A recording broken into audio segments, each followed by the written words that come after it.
За сайн байцгаана уу та бүхэнд энэ өдрийн мэндийг хүргэе. Форум подкастаараа иргэн уулзж байгаадаа баяртай байна. Бид нэр энэ удаагийнхаа дугаараар төрийн өмчит компани удирдах албан тушаалтнуудын томилгоо, тузын гишүүд, гүйцэтгэх удирдлага, за сүүлд томилогдсон бэтийн томилгооны асуудлаар ярилцахаар судлаач тэгш баярыг урьж ирүүлээд байна. Та төрийн өмчит компани удирдах ажилтнуудын томилгооны асуудлаар бодлогын шинжилгээ хийсэн. Ялангуяа нэг томилгоо явагдсан үйл явц, хууль тогтоомж компани засаглалын зарчимд хэр нийцэж байгаа талаар нийцлийн шинжилгээ хийсэн байгаа. Энэ судалгааныхаа талаар бидэнд танилцуулахгүй юу? За яг одоогийн байдлаар 380 орчим төрийн болон орон нутгийн өмчтэй компаниуд бол Монгол улсад үйл ажиллагаа явуулж байна. За хэдийгээр одоо сүүлийн үед 10-аар буурууллаа гэсэн ч гэсэн энэ тоо маань бол нэг их тавьтай бууж өгөөгүй байгаа юм л да.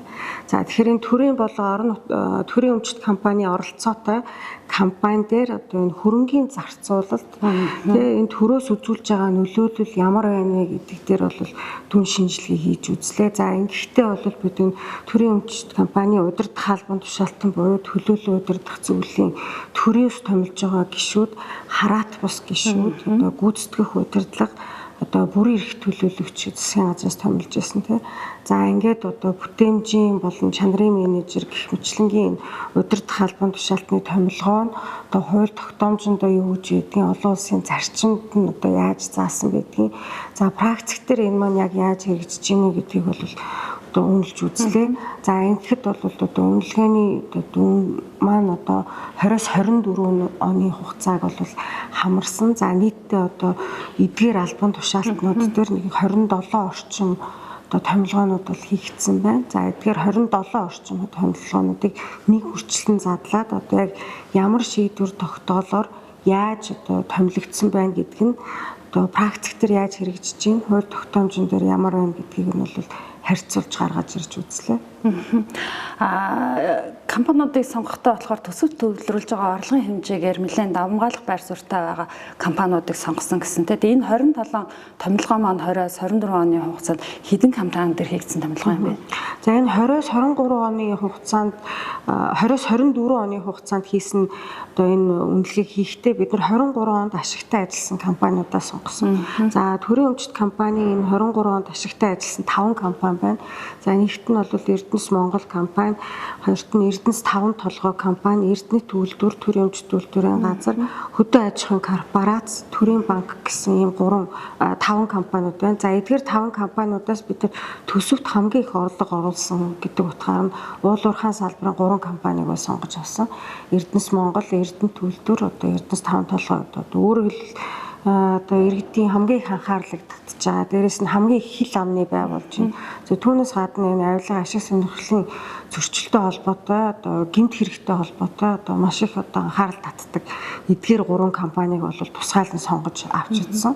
За эдгээр компанийг одоо сонгоход тийм ээ төлөөлөл удирдах зөвлөлийн одоо төрөөс одоо томилогддог гишүүдийн тоо бол буурсан. Өмнө одоо 269 байсныг бол бууруулад нэг 66 болгоцсон тийм.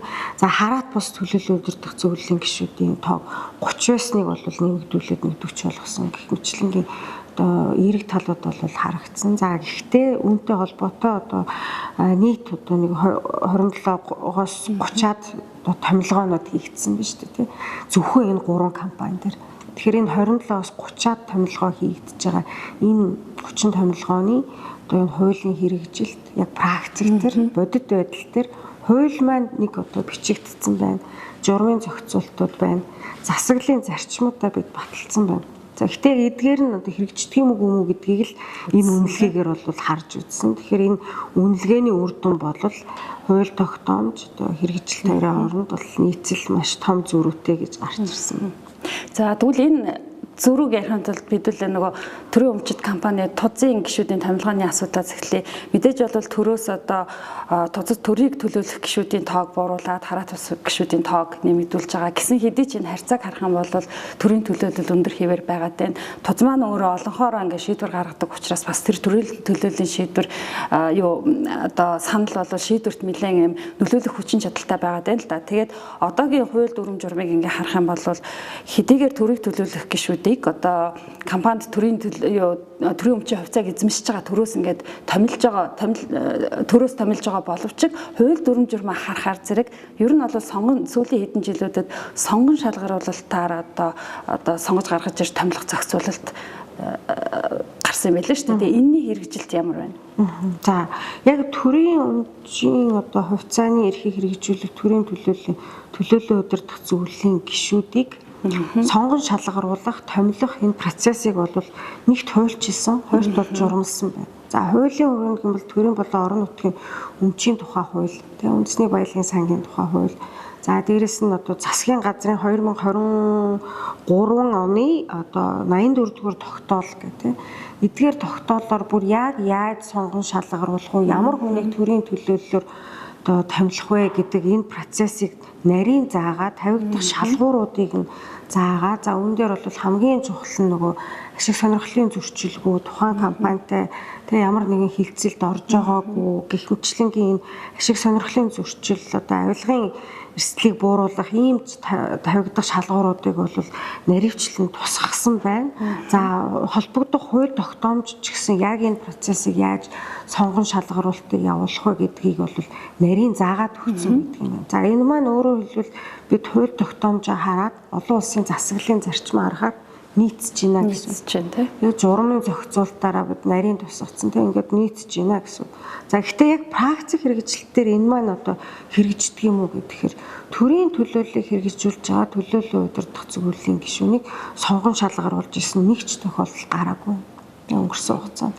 За тэгэхээр өнгөрсөн хугацаанд ингээ 10-аад томилгоонууд хийгд 10 удаагийн за гэхдээ энэ төрийн томилгоо чинь тогтмол байнга ингээ өөрчлөгдөж идэг учраас тооны хувьд бол хэлэх боломжгүй байна л.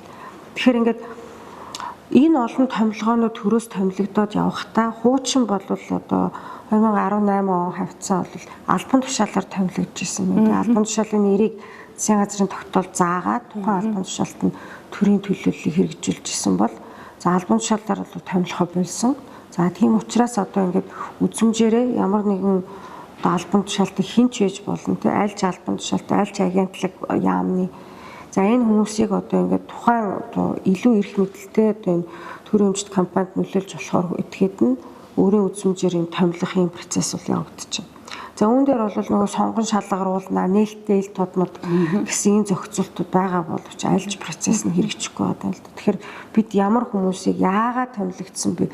Ямар ур чадвартай юм бэ гэдгийг бид мэдэх ямар ч аргагүй байгаа юм. Яа гэвэл энэ маань одоо ямар ч олон нийтэд ил тод биш шууд томилогдож байгаа ийм процесс байна. За үүнээс гадна энэ дээр бас нэг асуудал гарч ирж байна. Төрийн одоо эрхийг хувьцааны эрхийг хэрэгжүүлж байгаа. Жишээлбэл Эрдэнэс Монгол гэдэг компани төрийн хувьцааны эрхийг хэрэгжүүлж байгаа. Засгийн газрын хэрэг эрхлэх газар. За Эрдэнэс 5-7 гэдэг компани дээр хувьцааны эрхийг хэрэгжүүлж байгаа. Эрдэнэс Монгол гэдэг компаниас шууд удирдамж өгч тийм. Шууд удирдамж өгч гинэ гэдэг нь альва шийдвэр томилгоо дээр одоо яаж шийдэх вэ? Төрийн төлөөллүүд нь юу гэж шийдэх вэ гэдгийг бол шууд удирдамжин дээр ингэж шийдэх шүү гэж заагаад тэгээ удирдамж. Өөрөөр хэлэх юм бол томилгоонд тодорхой этгээдийг нэр заагаад шууд одоо өгж байгаагаас гадна тэр хүмүүсийн тузын хурал дээр одоо суугаад гаргах шийдвэрүүд нь бас чиглэл өчөж гэн гэсэн үг үү тийм. Тэгэхээр одоо хэнийг томилох уу гэдгийг нэр заагаад энэ хүнийг томилно шүү. Төрийн төлөөллүүд нь энийг дэмжинэ. За ийм шийдвэр гэдэг одоо уул уурхайн асуудалтай холбоотой янз янзын шийдвэр үнтэй компани дотоод үйл ажиллагаатай холбоотой төлөвлөгөө одоо төсөв мөнгөтэй холбоотой энэ олон асуудал дээр бол эдгээр одоо энэ төрийн хувьцаа эзэмшиж байгаа энэ этгээд нь одоо шууд удирдамж гаргаж яаж шийдэх вэ гэдгийг одоо тэр төсөв мөнгөтэй төлөвлөгөөтэй холбоотой шийдвэр дээр ингэж шийдэх шүү гэдгийг заачдаг. За дээрэс нь удирдамжин дээр үүнээс өөрөөр шийдсэн бол эргээд мэдэгдэхийг одоо ингээд удирдамжин дээр заадаг байхгүй. За тэгэхээр энэ удирдамжаас одоо төрийн төлөөллийг хэрэгжүүлж байгаа этгээд нь зүрх бол боломж одоо бараг байхгүй. За хэрэв зүрх юм бол тузаасаа одоо хасагдана гэсэн үг. Энэ удирдамжийн асуудал болохоор төрийн болон орон нутгийн өмчийн тухай хууль болоод төрөмчд компанид төрийн төлөөллийг хэрэгжүүлэх журам гэж байгаа шүү дээ. Энэ журам дээр бол бас ингээд заагдсан байдаг. Энэ утгаараа төрийн төлөөллийг хэрэгжүүлж байгаа за төрөө сонгон шалгаруулж гэнэ үү, нэр заагаад гэнэ үү, томилогдсон этгээд бол хараат бус байх үнэхээр бас боломж байхгүй. Гэтэл энэний тэмцлийг хангаж яадаг одоо туцдах бүрэлдэхүүн бол тузын хараат бус гэж шүү дээ. Тэгэхээр тузын хараат хараад бус гишүүд бол бүр жинхэнэ утгаараа сонгон шалгаруулалтаар бол товлогдох ёстой мэрэгжил арга зүй, ёс зүй одоо туршлагын хувьд бол ингээд тодорхой шаардлагуудыг хангасан өндөр чадвартай юм хүн байх шаардлагатай болж байна. Тэгэхээр энэ хараад бус гишүүдийн сонгон шалгаруулалт маань хараад бус гишүүдэд үнэхээр хараад бус байлгаж чадчих байгаа юу? За хараат бус гишүүдийн хувьд бол бас асуудал байгаа. За энэ маань одоо ингээд сонгон шалгаруулалтыг зарлана гэдэг засгийн газрын одоо 2023 оны 85 дугаар тогтоолоор одоо хараат бус гишүүдийг яаж сонгон шалгаруулах уу, нээлттэй тэг ямар ур чадвартай хүн байх уу гэдгийг нарийн заагаад өгсөн байна. За тэгээд энэ маань нарийн заагаад өгсөн энэ процесс маань нэр дэвшүүлэх хороогоор дамжаад одоо нэр дэвшүүлэх хороо маань шалгаруулад хараат бус гишүүдэд одоо тэмээ компаниудаа санал болгох ёстой шүү дээ. Тэгэхээр энэ процесс маань бол нэр төдий хэрэгжиж байна. За яаж нэр төдий хэрэгжиж юм гэхлээр ер нь бол сонгон шалгаруулалтыг нээлттэй зарлж байна. Тэгээ нээлттэй зарлаад хараат бус гишүүдэд сонгон шалгаруулж байгаа боловч за материалыг аваад ингээ 3 шатны ярилцлага тий одоо шалгаруулалт зохион байгуулад одоо энэ 3 шатны одоо шалгаруулалтын дараа тодорхой нэр дэвшигчдийг бол сонгон шалгаруулж байгаа энэ процесс явагдаж байгаа боловч нэр дэвшүүлэх хорооны удирдлагууд маань одоо яг төрөөс хэд хамааралтай хүмүүс байгаад. Тэгэхээр нэг төрөөс хэд хамааралтай одоо эсвэл одоо тодорхой удирдлагын хамааралтай хүмүүс нэр дэвших хороог удирдах явж байгаагийн хувьд одоо энэ сонгон шалгаруулалт маань одоо хуудуутай байхыг үгүйсэх. За хоёрт нь гэх юм бол энэ сонгон шалгаруулалтаар хүмүүсээ сонгоод арай одоо шалгуурт нийтж байгаа гэсэн хүмүүсийг сонгоод компани одоо төлөөлөө удирдах зүйлд шууд санал болгоод хувьцаа эзэмшигчдийн уурлаа батлуулах хэрэгтэй байхгүй юу? Энэ засаглалын зарчим нь өөр юм. За энэ процесс бол хэрэгждэг. Бид одоо яаж юм гэхээр нэр дэвшүүлэх хорооноос одоо хэд хэдэн хүний нэрийг одоо сонгоод ингээд нөгөө төрийн эрхийг хэрэгжүүлж хувьцаа эзэмшигч рүү явуулж байгаа. Өөрөөр хэлбэл хараат бус гишүүний томилгоонд оролцох ёсгүй хараат бус нэрийг төрүүлээ явуулчих чинь гэсэн үг. Одоо томилгоонд огт оролцох ёсгүй одоо энэ төрийн эрхийг хэрэгжүүлж байгаа хүмүүс рүү одоо энэ хараат бус гишүүдийн нэрийг сонгооч гэд явуулж байгаа. Энэ хүмүүсээ сонгооч. Тэгэхээр нөгөө хараат бус одоо энэ томилгоонд оролцох ёсгүй одоо төрийн эрхийг хэрэгжүүлж хувьцааны эрхийг хэрэгжүүлж байгаа этгээд нь энэ хүмүүсээс сонгоод дахиад удирдамжин дээр заагаад нэрийг нь зоогоод за энэ хүмүүсийг одоо дэмжээрэй гэдээ одоо явуулах юм шүү дээ. За тэгэхээр энэ өөрөө хараат бус гишүүнийг хараат бусаар сонгон шалгаруулж байгаа хэлбэр бол биш. Тэгээ энэ бол зөвхөн одоо олон нийтэд хэвлэл мэдээлэлээр нээлттэй сонгон шалгаруулалт зарлуулад нээлттэй материал авж байгаа боловч энэ материалаас одоо сонголт хийгдэж байгаа энэ процесс нь өөрөө одоо хараат байна гэсэн. Өөрөөр хэлбэл хүргийн илүү их одоо нөлөөлөл эрх мэдэлтэй одоо энэ одоо процесст одоо нөлөөтэй байж чадах хүн нь хараат бус гишүүнээ сонгож байна гэсэн үг байхгүй. Тэгэхээр энэ нөгөө компани өөрөө хараат бус гишүүнээ сонгоод өөрөө хараат бусаар ажиллах энэ шаардлага маань бол огт хангагдахгүй байгаа энэ тоолтол бол гарч ирж байна. За төрийн өмчид компани тузын хараат бус гишүүдийг одоо томилох хөлөө сонгон шалгаруулах журам гэдэг засгийн газрын 85 дугаар тогтоолоор батлагдсан журам байт юм л. Тэрэн дээр нөгөө хараат бус гишүүдэд тавих шаардлагуудыг ингээд тодорхойлоод өгсөн те өөрөө төрөний таны дурддаг ашиг сонирхлын зөрчилгүй дээрэс нь болохоор зэрэг удирдах албан тушаал өмнө нь харьцаасан компани дампуурсан төлбөрийн чадваргүй болсон нь бол өөрөөс нь хамаараагүй тогтоогдсон ч гэдэг юм ийм нотлоход бэрх учраас яг сонгон шалгаруулалтын үеэр одоо бодиттой шалгуур болж чаддаггүй юм. Оновчгүй шалгуурууд зөндөө байт юм билээ. Тухайлх юм бол одоо нөгөө эрүүгийн хуулиар ял шийдэгдэж байгаагүй гэдэг. Гэтэл эрүүгийн хууль дээр зам тээврийн осолч байж болно. Тэр тузын хараат гишүүний чиг үүрэгт холбоогүй гэдэг. Тэгээ ер нь яхаа өнөөгөр юу хэлэх гээд байна вэ гэхээр зэрэг эргээд одоо энэ сонгон шалгаруулалттай холбоотой журмуудыг дахин заавал эргэж харж ингээд зэгслэх шаардлагатай болсон байлээ гэж хэлэх гэсэн. За таны дараагийн судалгаанд хамрагдсан одоо албан тушаал болохоор гүйцэтгэх захирлын томилгооны асуудал. Энэ дээр бол бүр их асуудал бий байгаа гэж харж байгаа. Яагаад тэгэхээр өнгөрсөн хугацаанд олон нийтэд засгийн газраас мэдээлж ирсэн, хэвлэл мэдээлэлээр явж ирсэн юмнууд болохоор зэрэг гүйцэтгэх төрөмжит компани гүйцэтгэх захирлуудыг ер нь бол нөгөө сонгон шалгаруулалтгүйгээр шууд одоо томилоод байгаа асуудал бол илэрхий ингэ байгаа. А яг хууль тогтоомжийн нийцлийг ингээд харах юм бол ямар зөрчлүүд гарсан байдаг вэ? За яг хуулиар бол төрийн эмчит компани гүйцэтгэх захирлуудыг сонгон шалгаруулах тийм зохицуултууд бол ороогүй. За гэхдээ 3 компани одоо энэ судалгаанд одоо хамрагдсан 3 компани дүрм байна тийм. Энэ дүрмэн дээр бол одоо сонгон шалгаруулалтыг зарлах гэдгийг нь одоо Эрдэнэс Монгол, Эрдэнэс 5-7 гэдэг 2 компани дүрмэн дээр нь бол гүйцэтгэх захирлыг сонгон шалгаруулалтаар за одоо 50 дахь шалгууруудыг нь зааж өгөөд тийм үү. Яаж одоо сонгон шалгаруулах вэ гэдгийг бол нарийн заагаад өгчихсэн байгаа тийм. За Эрдэнэ төгөлдөрийн хувьд дээр бол сонгон шалгаруулалт явуулахад ийм зохицуулт бол ороогүй юм билээ. Энэ бол одоо төрийн өмчийн бодлого зохицуулах газар одоо сонгон одоо нэр дэвшүүлээд засгийн газарт тухайн хүний нэрийг өгөөд тэгээд ингээд засгийн газраас томилохоор бол зохицуулсан байна. За гэхдээ 2 компани одоо сонгон шалгаруулах зохицуултыг нарийн тусгацсан тийм ээ 50 дахь шалгууруудыг нь заагаад өгчихсөн ийм процесстэй байхад 2020-оос 2024 оны хооронд бол одоо жишээ татхад Эрдэнэс 5-7 компани дээр 2 удаагийн одоо гүйцэтгэх захирлын сонгон шалгаруулалт одоо болсон байна. За 2 удаа ажлын хэсэг байгуулад тухайн ажлын хэсгийг нь одоо толгой компани болох Эрдэнэс Монголоос одоо байгуулад ингээд 2 удаа гүйцэтгэх захирлыг сонгон шалгаруулах гэж оролдож үзсэн байна. За маш олон материалууд ирсэн.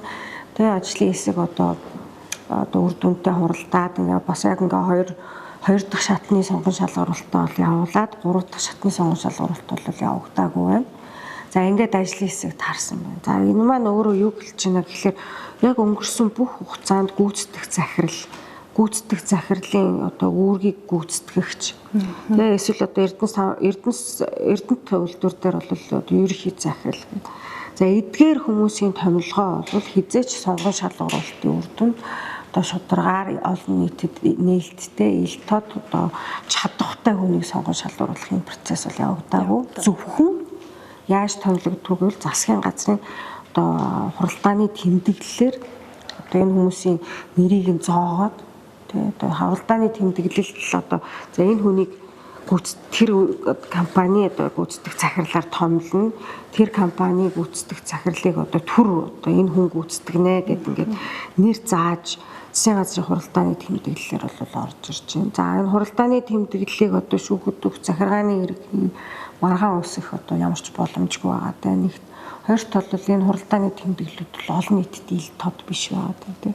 За энэ хуралдааны тэмдэглэлд яагаад энэ хүмүүсийг одоо ямар ур чадвартай учраас одоо ингээд гүйцэтгэх захирлаар гүйцэтгэх удирдлагаар томилогдож байгаа гэдэг мэдээлэл бол угаасаа байдаг. За ихэвчлэн нь бол ерөөсөө улс төрийн томилгоо болдгоо гэсэн энэ засгийн газрын л одоо томилгоо болдгоо гэсэн ийм л одоо тэг өөрөөр хэлэх юм бол компани туз нь өөрөө сонгон шалгаруулалт яваад томилох хэвээр тэр тузын бүрийн ирэхэд бол засгийн газар маш бүлгээс халдж гин гэсэн үг болчихж штэ.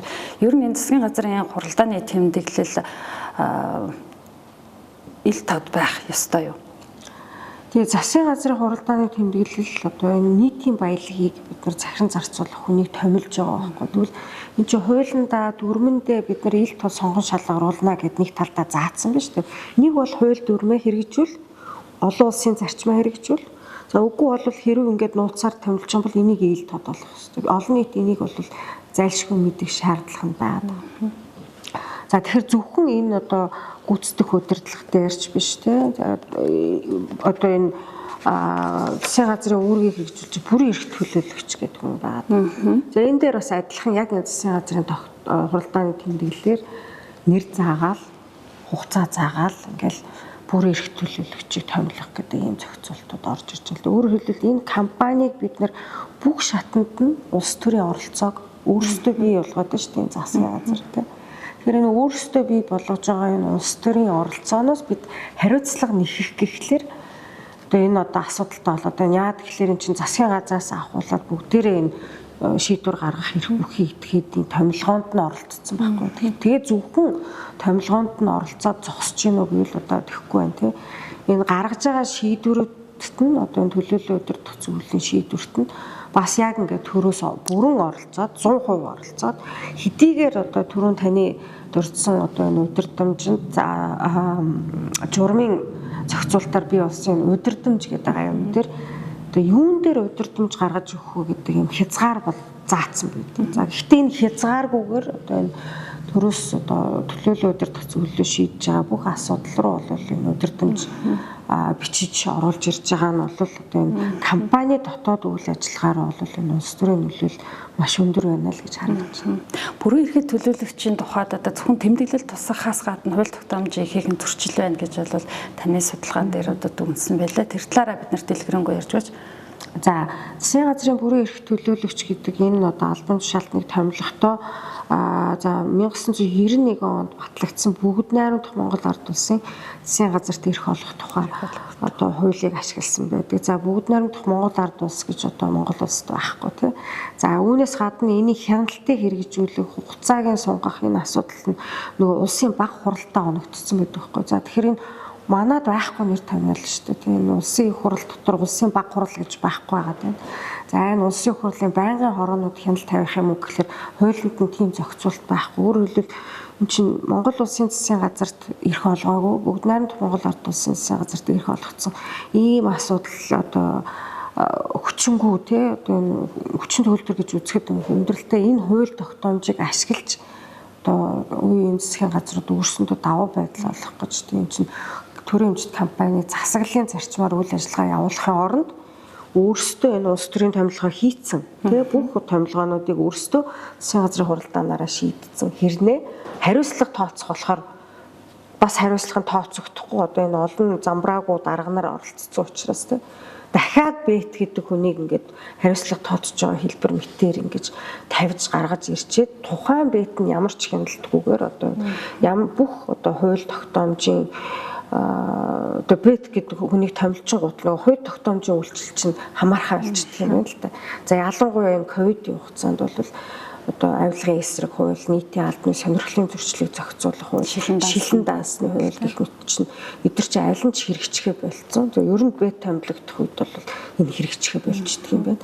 За ингээд шилэн дансны хууль нь хэрэгжихээ болоод ирэхээр худалдаа авалтыг бол тендер зохион байгуулалт шууд хийсэн байна. За дээрэс нь одоо томилгоонуудыг бол шууд хийсэн байна. Албан тушаалтын халах ажлыг бол шууд хийсэн байна. За энийгээ бол энэ бэт томилогдсон засгийн газрын тогтоолоор захиргааны иргэн шүүхтэр одоо өөрсдөө зөвтгөх юм өнцөг болгож гаргаж ирсэн байна л та тийм.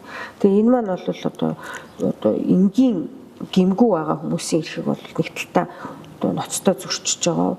Нөгөө талдаа гэх юм бол энэ даалт хэлбэрээр шилэн дансыг хэрэгжүүлэхгүйгээр шууд худалдаа авалт тендер зарлахгүйгээр чинь маш олон тэрбум төгрөгийн одоо энэ худалдаа авалт ханганы нийлүүлэлт олон нийтийн мэд хэрэгээс гадуур өнгөрчин гэсэн үг байхгүй. За тэгэхээр эдгээр зөрчлүүд бол бэт дээр бол илэрч гарч ирж байна. Тэгээд бэт томилоод одоо өнгөрсөн хугацаанд бараг 4-5 удаагийн бэт томилох шийдвэр гарчлаа шүү дээ. Зарим нь ингээ 3 удаа 2 удаа ч үлээ хугацаа сунгадаа томилж ирсэн. Тэгэхээр энэ маань өөрөө бэт томилж гэнэ гэдэг маань компаниг одоо үр ашиг нэмэгдүүлэх, цахилгаан хариуцлагыг сайжруулах тэр үр дүнтэй арга биш гэдэг нь дахин томилогдоод байгаагаас бол өмнөх бэд нь засч чадаагүй дараа томилж байгаа гэдэг ийм дүр зураг бол харагдаад байна л та. За бэд томилохоос гадна ер нь одоо төрийн өмчит компанид хэрвээ тийм цахилгаан хариуцлага үнэхээр одоо алдагдаад ингэх юм бол өмчлөгчийнхээ хувьд одоо хяналтаа хэрэгжүүлэх бэтээс өөр одоо компани засаглалын зарчимд нийцсэн ямар арга зам байх? За мэдээж компани хамгийн одоо чухал хэсэг бол ерөөсөө 3 процесс гэдэг байхгүй тийм. Тэгэхээр 3 шатны хамгаалалт гэдэг юм байдаг. За энэ compliance-ийн зарчмаар хэрэгжих ёстой 3 шатны хамгаалалт бол энэ төрийн эмчийн компаниуд руу огт хэрэгжихгүй байна. Эхний шатны хамгаалалт бол дотоод хяналтын процесс байхгүй. Өөрөөр хэлбэл хин хинийгээ ямар процесс хийхээр хин ард нь хянах вэ? Тэгэд яагаад тэр хүн хянаж байгаа вэ? Ямар хариуцлага хүлээх вэ гэдэг нь энэ одоо ажлын байрны тодорхойлт бүх процессороо тийм тодорхой байж байгаа хэвээр. Өөрөөр хэлбэл би алдаа гаргалаа гэхэд надад оногдох хариуцлага нь тодорхой байдаг байхгүй. За ингэж энэ компани дотоод засаглалын дотоод хяналтын процесс бол хоёр дахь процесс, хоёр дахь шатны хамгаалалт бол энэ эрсдэл compliance асуудал. Өөрөөр хэлбэл бид бүх юмыг төлөвлөх боломжгүй тийм гинтийн нөхцөл байдал үүснэ. За одоо энэ төсөв мөнгийг бид нар яг үр дүнтэй яг энэ төлөвлөгөөний дагуу зарцуулахад бид эрсдлийн хяналтыг зайлшгүй хийх хэрэгтэй. Дээрээс нь хууль тогтоомжийн нийцлийг хангах хэрэгтэй. За энэ процесс нь бол явагдах хэрэгтэй. Ингээд 3 дахь шатны хяналт буюу дотоод аудит гэдэг юм байдаг. За энэ дотоод аудит гэдэг энэ 3 шатны хамгаалалт маань өөрөөр хэлбэл хөндлөнгөөс орж ирж байгаа хяналт шалгалт тэрэнд бэлэн байх. Хөндлөнгөөс орж иж байгаа хяналт шаналлтын дагуу торгуул оногдох үе тий. За энэс урьдчилан сэргийлэх. Ерөөсөө энэ процесс алдаа дутагдал гаргах вэ гэдгээс урьдчилан сэргийлж байгаа 3 бүхэл бүтэн шатны хамгаалтын процесс одоо байдаг байхгүй. За тэгэхээр энэ манай төрийн эмчит компаниудын 3 шатны хамгаалтууд бол аль нь ч хэрэгжихгүй байдаг. За тэр итгээл одоо энэ төрөөс засгийн газраас одоо засгийн газрын тэмдэглэлээр одоо энэ гүйцэтгэх удирдлагын багт ажиллаж байгаа удирдах албан тушаалтнуудыг хүртэл ингээд зоогоод ороод ирж байгаа. Томилоо гэдэг. За одоо жишээ дэх юм бол чанар бүтээмжийн менежер гэдэг. Энэ судалгаанд хамрагдсан 3 компани дээр гэхэд бол нийтдээ 9 чанар бүтээмжийн менежер одоо сүүлийн 2 жил ажилласан байна шүү дээ. Сарын цалин бол маш өндөр байлаа. За гэхдээ энэ бол компаниас гарч байгаа төсвөөс гадуур зардал. За гэхдээ ингээд энэ нөгөө хариуцлах нь за энэ бүтээмжийг дээшлүүлэх, чанарыг дээшлүүлэх, үр дүнг дээшлүүлэх, засаглалыг сайжруулах, бизнес хөгжлийг сайжруулах гэх тээ. Эсвэл одоо цахим хөгжлийн менежер гэдэг ч юм. Энэ одоо 5 төрлийн одоо менежерүүдийг томилсон байл та. За энэний үр дүнг одоо тэгээд бид томилчоод 2 жил боллоо. Ямар ажил хийгээд ямар үр дүнтэй ажилласан бэ гэдг нь одоо бас л тодорхойгүй байгаа шүү дээ. Тэгэхээр энийг одоо хянах процесс нь аль хэдийн компани дээр байхад бид нар дахиж засгаас улс төрөөс тийм ээ одоо ингэж нэр зааж хүмүүсийг оруулж ирээд энэ нь одоо улс төрийн томилгоо болоод байгаа.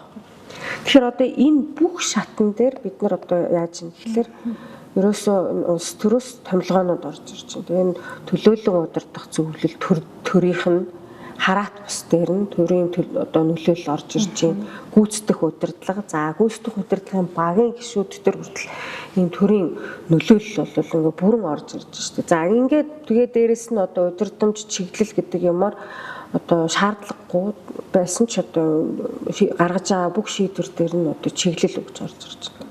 Тэгэхээр ингээд бүх томилгоон дээр нь улс төрөөс нөлөөлөл, бүх чиглэл шийдвэр дээр нь улс төрөөс нөлөөлөл ингээ ороод ирсэн маш олон шатны даргын нөлөөллүүд орж ирж шүү дээ. Тэгээ ингээд сүүлд нь бид нар төрийн эмчит компаниас яг ямар хариуцлага хинээс нь их вэ гэхэлэр яг мөрдөн шалгалт, авилга, ашиг сонирхлын зөрчил үүсэт ирэхээр мөрдөн шалгалт явуулахаар энэ замбраагүй байдалтай байдаг байхгүй. Яг хин нь ингээд хариуцах юм бэ гэдг нь энэ чи бүх шатанд нь ингээ улс төрийн нөлөөлөл орчиж байгаа учраас засгийн газрыг бид нар хариуцлага тооцох юм уу? Тэмдэглэлээр нь тий одоо тэмдэглэлээр шийдсэн гэдгээр нь яах юм уу? Удирдамж өгснөөр нь толгой компанийг нь буруутай гэж үзэх юм уу? Тузын гишүүд нь удирдамжийг бүгдээрээ дагснараа бүгд тузын гишүүд буруутай юм уу? Эсвэл одоо энэ гүйцэтгэх удирдлагч нь тэр тузын шийдвэрийг нь дагснараа буруутай юм уу гэдэг нь одоо яг мөрдөн шалгах ажиллагаа дээр ирэхээр яг энэ асуудал үүсгэж байна. Тэгэхээр энэ бүх шатандаа энэ бүгднгийг одоо хариуцлага тооцох юм нөхцөл байдал одоо энэ бол одоо боломжгүй болчиход байна шүү дээ. Тэгэхээр бид энэ төрийн эмчит компани дээр авилга ашиг сонирхлын зөрчлийг авилгын гэмт хэрэг тийм ашиг сонирхлын зөрчил. За энийг одоо бууруулъя гэж үзэж байгаа бол төрийн нөлөөлөл гэдэг юмыг одоо хоёр төвшөнд одоо байхгүй болох хэрэгтэй байна шүү дээ. Тэгэхээр энэ шинээр одоо хууль тогтоомж бол яригдчихэв.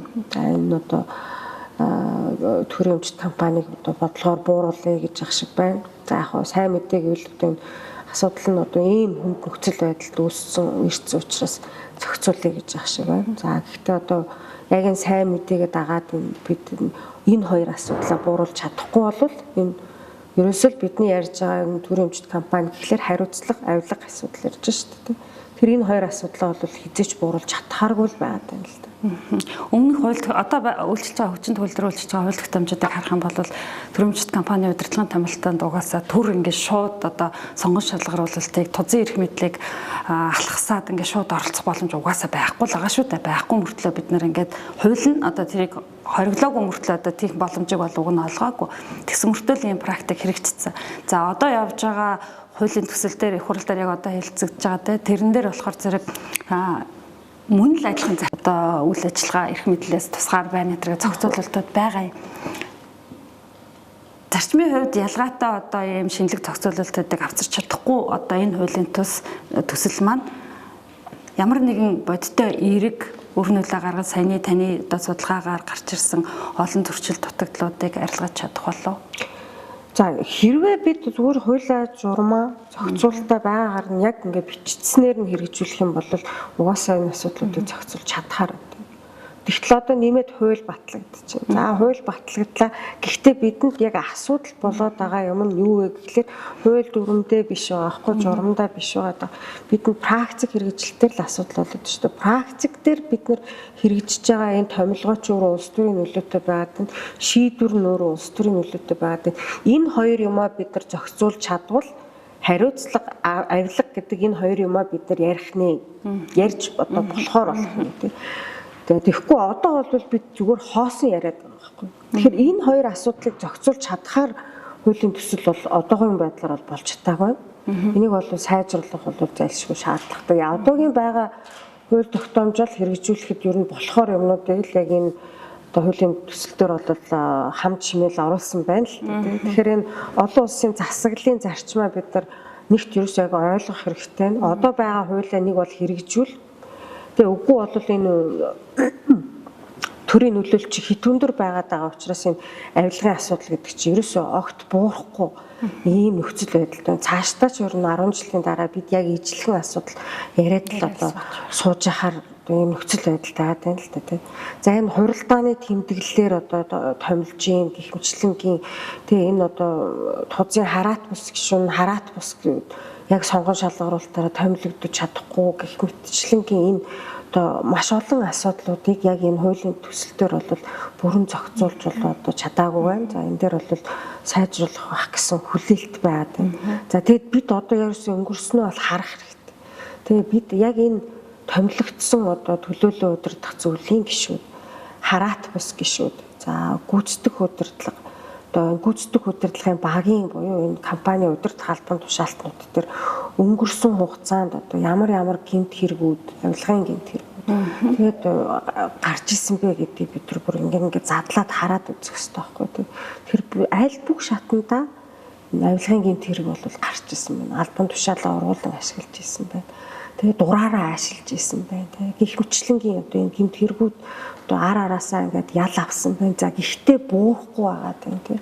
За энэ яагаад буурахгүй байгаа тийм гэхэлээ бид өөрсдөө яг энэ төрийн бүх одоо томилгоон дээр нь улс төрөөс хүмүүс оролцсон учраас дээрээс нь бүх шийдвэр дээр нь улс төрөөс оролцсон учраас хүнд нь хариуцлага тооцох нь одоо мөрдөн шалгаж байгаа хүмүүст үнэхээр хүндрэлтэй байна. Бид жишээ нь болохоор Эрдэнэс тавталгаа одоо хэдэн ч гүйцэтгэх захирал нь одоо ял авчив. Тэгээд энэ тохиолдолд ер нь компани тузын гишүүд хариуцлага хүлээлгэжсэн тохиол. За энэ одоо яг бас нэг одоо анхаарах асуудал болоод байна л да. Өнгөрсөн хугацаанд одоо Эрдэнэс тавталгаа компани одоо гүйцэтгэх захирал нь өөрөө одоо ял аваад тий. За ингээд явхад одоо тухайн компанид 10-аад жил одоо төлөөлөл удирдах зөвлөлийн гишүүн хийсэн хүмүүс байна шүү дээ. За эдгээр хүмүүс одоо хариуцлага хүлээх хяналт тавьж явах хэрэгтэй байсан уу? Байсан. Тэгээд төсөв мөнгө төлөвлөгөөний хэрэгжилтийг тэр хүмүүс хянаж явах хэрэгтэй байсан. Аудитын дүгнэлтүүд орж ирдэг тий. За гэтэл яг энэний дагуу 10-аад жил хяналт тавир хэрэгжүүлж явах хэрэгтэй байсан хүмүүс нь ямар ч хариуцлага хүлээдгүй харин ч бүр ингээд тузын дарга ч юм уу эсвэл бүр эрх төлөөлөгч ч юм уу ингээд болоод ингээд дэвшээ яваад өгдөг байхгүй. За тэгэхээр эн чинь өөрөө шударга байдлыг бүр улам байхгүй болгоод байна шүү дээ. Эн чинь тэгээд яагаад дэвшдэггүй гэхээр дахиад засгийн газрын хуралдаан. Тэгвэл энэ хүмүүс хариуцлагатай байгаад хяналт тавьж исэн бол туц дээр тэгвэл энэ гүйцэтгэх захирал одоо хариуцлагатай байх тодорхой хэмжээнд асуудал зохицуулах боломж бол байсан үл байсан. Тэгэхээр тэр хүмүүс нь ажиллаа ихгүй 10 жил цалин авчихна. Тэгээд 10 жил хяналт тавьчихсан нэртэй. Тэгээд доор нь нүднийхэн доор ингээ асуудал өрнөж яхад тэр нь ингээд мэдчил байдаг. За гэхдээ энэ дээр хариуцлага хүлээдэггүй. За ингээд дараа нь одоо ингээ өөрөө бүр эрх төлөөлөгчөөр томилогдох ч юм. Тэгэхээр дахиад нөгөө хуулиа уруулан ашигладаг байхгүй. Хуулинд хоригдсон байсан ч өөртөө одоо тухайн компанид ажиллахаа болоод 4-5 сар болсон ч гэсэнтэй буцаж хурж ирж нэмэлт урамшуулал гэдэг хоригдсон байсан ч гэж авдаг. Яагаад гэвэл энэ дээр хүмүүс ч өөрөө хариуцлага хүлээхгүй гэдгийг мэдээд байна шүү дээ. Яг засаг дээр одоо ингээд ямар нэг юм үг хэлийг одоо тэмдэглэлт нь оруулчихна тий. Сайн ажилласан ч гэдэг нэг тийм үг оруулчихна тий. Тэгээ ингээд сүлд нь хариуцлага тооцох гэхээр засаг сайн ажилласан гэд хэлсэн байсан учраас гэсэн хуулийн дээр хоригдсон гэсэн ч гэсэнтэй ийм олон хүмүүс зэрэг шийдсэн. Нэг бол та нар хариуцлагын хүлээлэг гэвэл энэ олон хүмүүс төр зэрэг хариуцлага хүлээлгээ гэдэг ингээд суучдаг. Тэгээд гидийгээ суучдаг. Тэгэхээр ингээд улс төрчин өөрөө ингээд тоглоом болоод байна л. Төрийн өмчт компани өөрөө тоглоом, улс төрчдийн тоглоом болоод байна л. Хууль зөрчиж байгааг бүгд мэдж байгаа. ихтэй зөрчсөн байсан ч хэн ч хариуцлага тооцож чадахгүй мэдчихэдэг. За тэгээ мэдчихдэг учраас бүгдээрээ хамсаад ингээд зэрэг шийдвэр гаргацдаг. Шатанда олон дараагаар шийдвэр гаргуулцдаг. За ингээ олон дараах шийдвэр гаргах хин ч ял өрөхгүй гэдгийг ол мэдчихэдэг. За энэ маань одоо энэ мөрдөн шалгалт явуулж байгаа хүмүүст үндэслэлгүй хөрөнгөжих гэдэг энэ ялыг бид нар хэрэгжүүлэхэд бол үнэхээр хүндрэл учруулж байна. За ингээ баярлалаа. Маш чухал асуудлаар судалгаа хийгээд үр дүнгээ бидэнтэй хуваалцсанд талархал илэрхийлье. Тэгш баяр судлаачийн хийсэн судалгааны тайланг нээлттэй нэгэн форумын цахим хуудаснаас та бүхэн олж авах болцоотой. Нөгөө талаар их хурал дээр хилцэгдэж байгаа төрийн өмчит компани бүтээмж засаглал ил тод байдлыг одоо сайжруулах гэх хуулийн төсөл маань бол бас улсын их хурлын дэв парламент цахим сайт дээр байгаа. Та бүхэн энэ хуулийн хэлэлцүүлэгт бас өргөнөөр оролцоорой. Санал одоо шүүмжээ илгээгээрэй гэж хүсэж байна. Тэгээд танд дахин баярлалаа. Дараагийн дугаараар иргэн уулзъя. Баяртай.